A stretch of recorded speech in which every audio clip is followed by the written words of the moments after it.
Hola, welcome to Minutes with Ruth. I am so excited for you to be on the Mass Leaders, part of the Mass Leaders community. Muchas gracias. Grab yourself your coffee, grab yourself your tea, your snack. Let's get started. I know you all have busy lives. So this week, I had the opportunity to sit down with Dr. Tomas Robles. And I want to reflect on the conversation that I had with him. He was born in Riverside, California. He was first generation, raised by a mom, and holding a doctorate. And today he's using his voice to empower others. But what I didn't hear in the story was just achievement.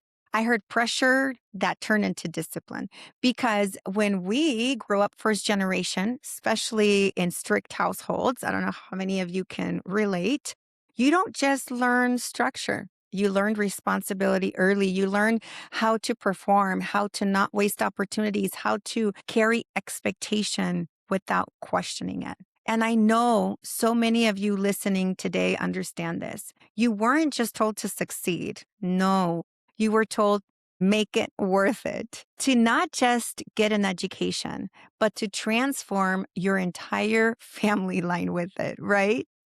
And Tomas did that. But what stood out to me is this. At some point, achievement stops being the goal and it becomes identity. So the first lesson I want to leave with you today is discipline built under pressure can take you far, but it doesn't always teach you how to rest. I grew up in an environment where resting was almost like a luxury. I remember that during the weekends when I went to see my mom, my parents were divorced and I was raised with my dad. But when I went to see my mom on the weekends, I knew that there was going to be bleach everywhere at all times. And pobrecita, if I sat down in a sofa to watch TV on a Saturday, because my mom, that was the day where my mom decided to do deep cleaning and cabinet cleaning, and there was always something to do. So if she gave me a list of things to do and I finished them and I would say, okay, Ma, I'm done. And I would sit on the sofa, there was another list waiting for me on Saturdays. I don't know how many of you grew up like this, but there was like non-ending lists of things that I had to do. So this reminded me of how important it is to rest. And although we were raised in an environment where resting wasn't popular or isn't popular for some still, you need rest. You need rest for clarity and you need rest for leadership. So here's my second point. First generation leaders often confuse survival success with aligned success. So what happens is we keep achieving, even when we've already outgrown the environment that shaped us, right? We just keep going. Like there's no stop. Even if we did one thing, we need to continue doing the next thing. I remember even this weekend, I will be very honest with you. I decided to clean my downstairs area of my house and do like a deep clean. Well, I was already done with that. And then the next thing you know, I looked at like the walls and I saw a little stain on one of the walls and that just kept me going. And then I just started cleaning all of the walls. So there's never like a time to rest. Of course, I was very exhausted by the end of the day. And I realized, although I was raised in that environment might no longer serve me. At the end of the day, I was very tired and I couldn't rest because now my kids were hungry because my kids are always hungry. And I have to make like 15 meals a day. They always want a snack and a meal and a snack and a meal and a snack and a meal. But anyway, that's a different conversation.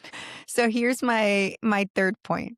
Your story is not just about where you come from. It's about what you choose to continue and what you finally give yourself permission to release. We need to give ourselves permission to let go of things and people, I'll say that no longer serve us. When I look at Tomas in that episode where he was raised in an environment and now as Dr. Tomas and with the doctorate, he's in a different environment now, empowering others. And I want to remind you, your circle matters. The people around you matter. They either help you or not. Sometimes it's hard for us as first generation leaders to leave people behind. I think we feel guilty sometimes. Well, this friend was a really good friend in 1982, and they can still be your friends, but that doesn't mean you give them the same amount of time or power like you did before, especially if they're not going where you're going. I often find myself asking for advice. And sometimes I made the mistake, I don't know if you have, of asking people for advice that have never been where I want to go or have never done what I want to do. And just because they're my friends and I've had a long relationship with them, I say, hey, what do you think? Do you think I should do this? And they've never done it. So they're going to give me advice based on their living experiences. And sometimes they have a ton of fear moving out of what at one point served them. So, because leadership isn't just what you accomplish, it's what you unlearn. There are things, my friends, that as first generation, we have to unlearn. And as I'm sitting here talking to you now, there are things in my life that I have to unlearn because they no longer serve me. They're not things that I want to take to the next level of my life. That's what this conversation with Dr. Tomas Robles reminded me of. You can come from pressure and still choose peace. That you can be a first generation leader and still not live in survival mode forever. So, wherever you are in life, I want to remind you that you're doing it really, really well. And if this resonates with you, go listen to the full episode of the Mas Leaders podcast, subscribe, leave me your comments, and let's keep this conversation going because we need each other. Thank you for being here today on Minutes with Ruth. This is the Mas Leaders community. I hope to see you next time, and cheers if you're having coffee. Bye.